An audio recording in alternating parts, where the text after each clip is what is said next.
Hello ಸ್ನೇಹಿತರೆ, ಈಗ ನಾವು computation of income tax act of 1961 ಅಲ್ಲಿ ಬರ್ತಕ್ಕಂಥ ಡಿಡಕ್ಷನ್ಸ್ ಬಗ್ಗೆ ನೋಡೋಣ. ಕಂಪ್ಯೂಟೇಷನ್ ಆಫ್ ಡಿಡಕ್ಷನ್ಸ್ ಅಂತ ಸೆಕ್ಷನ್ 80C ಇಂದ 80U ವರೆಗೂ ಕೂಡ ನಾನು ಡಿಡಕ್ಷನ್ಸ್ ಯಾಕೆ ಕ್ಯಾಲ್ಕುಲೇಟ್ ಮಾಡ್ಬೋದು, ನಮ್ಗೆ ಎಕ್ಸಾಮ್ ಯಾವ ರೀತಿ ಕೊಡ್ತಾರೆ, ಅದನ್ನ ಯಾವ ರೀತಿ ಸಾಲ್ವ್ ಮಾಡ್ಬೋದು ಸೆಕ್ಷನ್ ಬಿ ಅಥವಾ ಸೆಕ್ಷನ್ ಸಿಗೆ, ಅದನ್ನ ಒಂದು ಸ್ವಲ್ಪ ನೋಡೋಣ. ನಾವು let us see what are the problems and how it will be solve. Okay, ಇದು ಒಂದು ಸಣ್ಣ problem given for an examination. Sri Vivekananda gives you the following particulars. You are required to find out the amount of deduction available in the section ETGG in respect of rent paid for the assessment year 1920. Business income on the 54,000 ಇದೆ. Interest on bank deposit 6,000. Rent payable by him for the house is 1,250 rupees per month. This is problem. This is the problem. The problem answer 80GG ಅಲ್ಲಿ deduction available ಎಷ್ಟು ಅದನ್ನು ನೋಡೋಣ. ಅದನ್ನು ನೋಡ್ಬೇಕಾದ್ರೆ first ನಾವು have to calculate some important terms. ಏನೇನದು? ಮೊದಲನೇದು you have to calculate, we must know what is maximum limit. Section 80GG ಅಲ್ಲಿ ಒಬ್ಬ ಅಸೆಸಿಗೆ ನಾವು ಇನ್ಕಮ್ ಟ್ಯಾಕ್ಸ್ ಅನ್ನ ಕ್ಯಾಲ್ಕುಲೇಟ್ ಮಾಡಬೇಕಾದ್ರೆ ಅವನು 80GG ಅಲ್ಲಿ ಡಿಡಕ್ಷನ್ ತಗೋಬೇಕಾದ್ರೆ ಮ್ಯಾಕ್ಸಿಮಮ್ ಲಿಮಿಟ್ ಒಂದು ತಿಂಗಳಿಗೆ 5,000 ರೂಪಾಯಿ ಇರಬೇಕು. Per annum it becomes 60,000, 5,000 into 12. ಹಾಗೇನೆ ನಮ್ಗೆ ಅವ್ನ ಆಕ್ಚುಯಲ್ ರೆಂಟ್ ಎಷ್ಟು ಪೇ ಮಾಡಿದೆ ನೋಡ್ಕೋಬೇಕು ನಾವು. 1,250 per month into 12 months it becomes 15,000. Then adjusted GTI ಅಂತ ಬೇಕಾಗುತ್ತೆ ನಮ್ಗೆ. ಏನು ಅಡ್ಜಸ್ಟೆಡ್ GTI ಅಂತಂದ್ರೆ ಟೋಟಲ್ ಇನ್ಕಮ್ ಅವನಿಗೆ 5 ಹೆಡ್ಸ್ ಆಫ್ ಇನ್ಕಮ್ ಇಂದ ಯಾವ್ಯಾವ್ದು ಬಂದಿದೆ ನೋಡ್ಕೋಬೇಕು. ನಮ್ಮ ಪ್ರಾಬ್ಲಮ್ ಅಲ್ಲಿ ಇಲ್ಲಿ we have only business income ಮತ್ತೆ income from other sources. Interest on bank deposits ಇದೆಯಲ್ಲ, ಅದು ಇನ್ಕಮ್ ಫ್ರಮ್ ಅದರ್ ಸೋರ್ಸಸ್ ಬರುತ್ತೆ. ಇವೆರಡು ಮಾತ್ರ 54,000 plus 6,000 becomes 60,000. ಅಡ್ಜಸ್ಟೆಡ್ GTI ಬೇಕಾಗುತ್ತೆ. ಮೂರನೇದು 25% ಆಫ್ ಅಡ್ಜಸ್ಟೆಡ್ GTI ಕ್ಯಾಲ್ಕುಲೇಟ್ ಮಾಡ್ಕೋಬೇಕಾಗುತ್ತೆ. You have to calculate what is the 25% of adjusted GTI. 60,000ಕ್ಕೆ 25,000 ಅಂದ್ರೆ 15,000. One more, we must know what is the 10% of adjusted GTI. 60,000 10% ಅಂದ್ರೆ 6,000 ಬರುತ್ತೆ. ಈ ಕ್ಯಾಲ್ಕುಲೇಷನ್ಸ್ ಮಾಡ್ಕೊಂಡ್ಮೇಲೆ we can go ahead, calculations ಹೋಗ್ಬೋದು. So ಈ ತರ ಟೇಬಲ್ ತಗೋಣ. Assessee name, residential status, assessment year, previous year. ನಾವು first one, there are 3 important provisions relating to 80GG. ಮೊದಲನೇದು least of the following 3 important is deductible. ಮೊದಲನೇದು maximum limit 5,000 rupees per month. ಒಂದು ತಿಂಗಳು 5,000 into 12 months ಅಂತಂದ್ರೆ it is 60,000. ಇಲ್ಲಿ calculate ಮಾಡ್ಕೊಂಡು ನಾನು share ಮಾಡ್ತಿದ್ದೆ ನೋಡಿ. 60,000 ಮ್ಯಾಕ್ಸಿಮಮ್ ಲಿಮಿಟ್ ಒಂದು. ಎರಡನೇ ಪ್ರಾವಿಷನ್ 25% ಆಫ್ ಅಡ್ಜಸ್ಟೆಡ್ GTI. ಇಲ್ಲಿ ಕ್ಯಾಲ್ಕುಲೇಟ್ ಮಾಡಬೇಕು. It is 15,000. ಮೂರನೇ ಕಂಡೀಷನ್ ಏನು ಅಂತಂದ್ರೆ it is excess of rent paid over 10% of adjusted GTI. ನೋಡಿ, ರೆಂಟ್ ಪೇಯ್ಡ್ ಒಂದು ಆಕ್ಚುಯಲ್ ರೆಂಟ್ ಪೇಯ್ಡ್ ಒಂದು 15,000 ಇದೆ. ದೆನ್ ಅದರಲ್ಲಿ 10% ಆಫ್ ಅಡ್ಜಸ್ಟೆಡ್ GTI 6,000 ಮೈನಸ್ ಮಾಡ್ಕೋಬೇಕು. 15,000 minus 6,000 ದಟ್ ಬಿಕಮ್ಸ್ 9,000. ಈಗ ಈ 3 ಅಲ್ಲಿ 3 ಯಾವ್ದಿದೆ? ಈ 3ರಲ್ಲಿ ವಾಟ್ ಈಸ್ ದ ಲೀಸ್ಟ್? ಕಡಿಮೆ ಯಾವ್ದಿದೆ ನೋಡಿ. ನಾವು ನೋಡಿದ್ವಿ ವಿಚ್ ಎವರ್ ಈಸ್ ಲೆಸ್. ಈ 3ರಲ್ಲಿ 9,000. ನಾವು the answer is deductible amount under section 80GG is 9,000 rupees. ಈ ತರ ಒಂದು ಸಣ್ಣ ಪ್ರಾಬ್ಲಮ್ ನಾವು ಒಂದು 5 ಮಾರ್ಕ್ಸ್ ಸೆಕ್ಷನ್ ಬಿ ಗೆ ಕೇಳಬಹುದು. ನಾವು ಇದನ್ನ ಆನ್ಸರ್ ಮಾಡ್ತೀವಿ. ಓಕೆ, ನೆಕ್ಸ್ಟ್ ಇನ್ನ ಒಂದು ಪ್ರಾಬ್ಲಮ್ ನೋಡೋಣ ನಾವು. ಓಕೆ, ಈಗ ಇದು ಎರಡನೇ ಪ್ರಾಬ್ಲಮ್. 80C ಇಂದ 80U ವರೆಗೂ ಡಿಡಕ್ಷನ್ಸ್ ಅನ್ನು ನಾವು ಯಾವ ರೀತಿ ಮಾಡಬಹುದು ಅಂತ ಕೇಳಿದಾಗ ಅದು 80GG ಮಾತ್ರ ಫಸ್ಟ್ ಪ್ರಾಬ್ಲಮ್ ನೋಡೋದು. Second problem, calculate the total amount of deductions available under section 80C to 80U from the following details given relating to mister Bhagat Singh for the assessment year 2020. ಇಲ್ಲಿ ದೇರ್ ಆರ್ ಅರೌಂಡ್ 5-6 ಇನ್ವೆಸ್ಟ್ಮೆಂಟ್ಸ್ ಅಥವಾ deductions ಗೆ ಸಂಬಂಧಪಟ್ಟರು ಕೊಡ್ತಾನೆ. ಮೊದಲನೇದು investment in public provident fund 60,000. Investment invested in 3 years bank deposits of 10,000 rupees. LIC premium on life of self and spouse 15,000. Tuition fees paid. Tuition fees for his 2 school-going children 5,000. Mediclaim policy premium paid 10,000. Donated to Prime Minister's National Relief Fund 5,000. Donated to church 5,000. Church is not approved by the Commissioner of Income Tax for the deductions purpose. ಇದು problem. ಇದಕ್ಕೆ answer ಮಾಡಬೇಕಾಗುತ್ತೆ.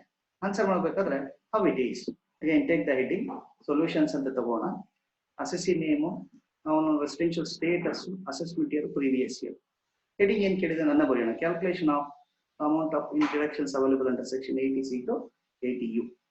So ಮೊದಲನೇದು ನಮ್ಗೆ 80C ಇಂದ 80U ವರೆಗೂ ಇಲ್ಲಿರ್ತಕ್ಕಂಥ problem ಅಲ್ಲಿ ಇರ್ತಕ್ಕಂಥ ಪಾಯಿಂಟ್ಸ್ ಅಲ್ಲಿ ಯಾವ್ಯಾವ್ದು ಇದೆ ನೋಡ್ಕೋಬೇಕು ನಾವು. ನೋಡ್ಕೊಂಡು ಇದರಲ್ಲಿ ಮೊದಲನೇದು 80C ಸಂಬಂಧಪಟ್ಟಿರೋದಿದೆ. ಲೆಟ್ ಅಸ್ ಟೇಕ್ ಯಾವ್ಯಾವ್ದಿದೆ. Invested in public provident fund 80C ಅಲ್ಲಿ ಬರುತ್ತೆ, ನಮ್ಗೆ ಗೊತ್ತದು. ಇನ್ನರ್ ಕಾಲಮ್ ಅಲ್ಲಿ ತಗೋತೀನಿ ನಾನು, ಇನ್ನರ್ ಕಾಲಮ್ ಅಲ್ಲಿ ತಗೋತೀನಿ. It is 60,000. ಯಾಕೆ ಇನ್ನ ಒಂದಿದೆ. ದೆನ್ ಇನ್ನೊಂದು ಯಾವ್ದು ಅಂದ್ರೆ life insurance premium paid on his own policy ಅಥವಾ ಸ್ಪೌಸ್ ಅಥವಾ dependents, that is amount into 15,000.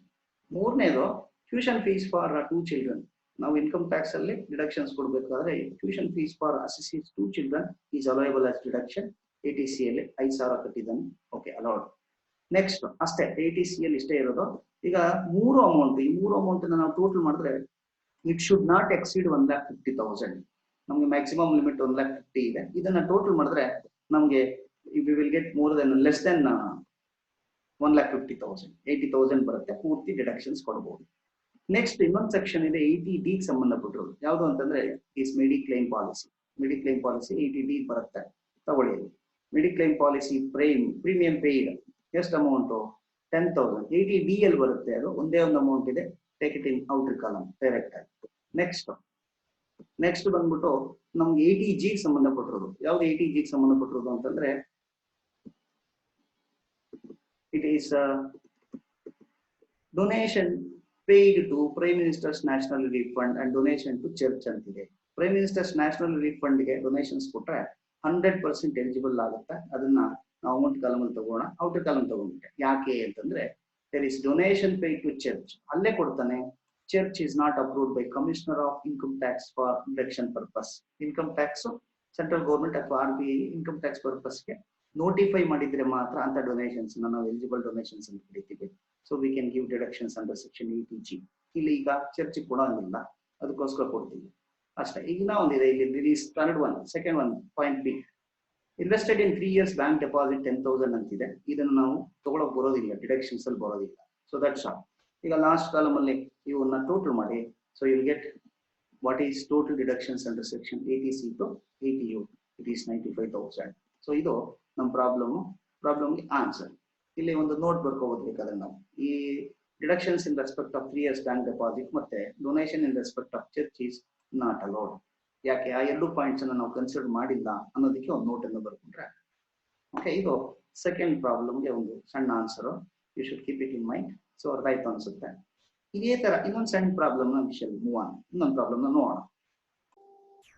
Okay, here is one more problem. Deductions under section 80. Section 80ರಲ್ಲಿ ಡಿಡಕ್ಷನ್ಸ್ ಸಂಬಂಧಪಟ್ಟಿರುವಂಗೆ the following details are available from the records of Mr. Sandeep Unnikrishnan.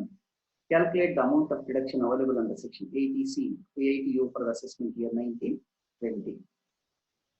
Paid insurance premium 20,000 on a sum assured 80,000. Deposited in public provident fund 40,000.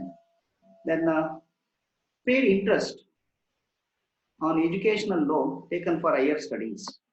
Next, principal repayment of housing loan borrowed from syndicate bank 40,000.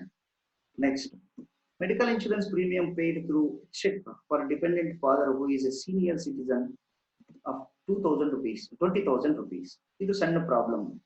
ಇದಕ್ಕೆ ನಾವು answer ಮಾಡಬೇಕು. 80C ಇಂದ 80U ವರೆಗೂ ಯಾವ್ಯಾವ sections ಬರುತ್ತೆ ನೋಡ್ಕೋಬೇಕು. 80C ಇದೆ first. Let us take down the heading. ತರ ಒಂದು ಹೆಡಿಂಗ್ಸ್ ತಗೋಣ. Assessee name, next residential status, assessment year, previous year. ಅವ್ರು ಕೇಳಿರ್ತಕ್ಕಂಥ ಪ್ರಾಬ್ಲಮ್ ಅಲ್ಲಿ ಏನ್ ಕೇಳಿರ್ತಾರೆ ಅದನ್ನ heading computation of deductions under section 80C to 80U. First one ನಮ್ಮ ಪ್ರಾಬ್ಲಮ್ ಅಲ್ಲಿ 80C ಇದೆ. 80C ಅಲ್ಲಿ ಯಾವ್ಯಾವ್ದಿದೆ? ಮೊದಲನೇದು life insurance premium pay 20,000 pay ಮಾಡಿದ್ದಾರೆ. ಬಟ್ ಸಮ್ ಅಶ್ಯೂರ್ಡ್ ಎಷ್ಟು? ಅವನು 20,000 ಪೇ ಮಾಡಿರೋದಕ್ಕೆ SSC ಪೇ ಮಾಡೋದಕ್ಕೆ 80,000. 80,000ಗೆ 20% ನೋಡ್ಕೋಬೇಕು ನಾವು. 80,000ಗೆ 20% ಮ್ಯಾಕ್ಸಿಮಮ್ ಲಿಮಿಟ್ ಇರೋದು 80C ಅಲ್ಲಿ. 80,000 80,000 into 20% ಬಿಕಮ್ 16,000. ಬಟ್ ಅವನು ಆಕ್ಚುಲಿ ಪೇ ಮಾಡೋದು 20,000. ಅದಕ್ಕೋಸ್ಕರ 16,000 ಮಾತ್ರ ತಗೋಬೇಕು. ಎರಡನೇದು deposited in public provident fund 40,000 ಪೂರ್ತಿ ಅಲೋ ಮಾಡ್ತೀವಿ ನಾವು. It is taken. Next principal repayment of housing loan. Housing loan ತಗೊಂಡಿದ್ದಾರೆ ಸಿಂಡಿಕೇಟ್ ಬ್ಯಾಂಕ್ ಇಂದ ಅದಕ್ಕೆ ಪ್ರಿನ್ಸಿಪಲ್ ರಿಪೇ ಮಾಡಿದ್ರೆ it is allowed under section ETC 40,000 allow ಮಾಡಿ. ಈಗ ಇವು ಮೂರನ್ನು ಟೋಟಲ್ ಮಾಡಿ ಇಟ್ ಶುಡ್ ನಾಟ್ ಎಕ್ಸೀಡ್ 1,50,000. ಅವಾಗೆಲ್ಲ ನಾವು ಯೋಚನೆ ಮಾಡ್ತಿದ್ವಿ ATC ಅಲ್ಲಿ ಏನೇ ಡಿಡಕ್ಷನ್ಸ್ಗೆ ಎಲಿಜಿಬಲ್ ಅಮೌಂಟ್ಸ್ ಬರಲಿ ಇಟ್ ಶುಡ್ ನಾಟ್ ಎಕ್ಸೀಡ್ 1,50,000. 1,50,000ಕ್ಕಿಂತ ಜಾಸ್ತಿ ಆಗಬಾರದು. ಈಗ ಇಲ್ಲಿರ್ತಕ್ಕಂಥ ಮೂರು ನೋಡಿದ್ರೆ 1,50,000ಕ್ಕಿಂತ ಜಾಸ್ತಿ ಆಗಲ್ಲ. ಅದಕ್ಕೋಸ್ಕರ 96 ಇದೆ, 96,000 ಫುಲ್ಲಿ ಅಲೋ ಮಾಡಿ. Next 80D ಸಂಬಂಧಪಟ್ಟಿರೋದು. 80Dಗೆ ನಾವು ಒಂದು ಇನ್ಫಾರ್ಮೇಶನ್ ಇದೆ, ಅದನ್ನ ನಾವು ಇಲ್ಲಿ ಕೊಡೋಣ. 80D ಏನ್ 80D? Mediclaim insurance premium. Mediclaim insurance premium paid on his father life through a cheque ಅಂತ ಹೇಳ್ತಾನೆ. 20,000 ಇಟ್ ಈಸ್ ಅಲೋಡ್. ಸೊ ಅದನ್ನ ತಗೊಳ್ಳಿ, 20,000 ಕೊಡೋಣ. ನೆಕ್ಸ್ಟ್ ಅದೊಂದೇ ಇರೋದು.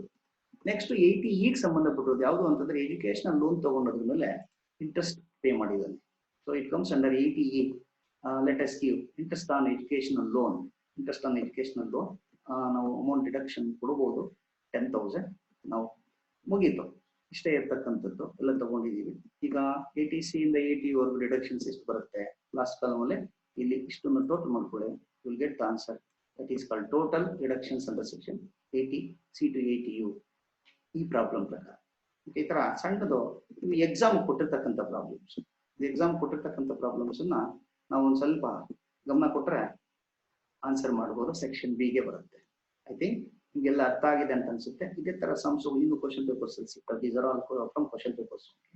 ನಾವು ಆನ್ಸರ್ ಮಾಡ್ಬೋದು. ಓಕೆ, ಅರ್ಥ ಆಗಿದೆ ಅಂತ ಅನ್ಕೊಂಡಿದ್ದೀನಿ. Thank you very much.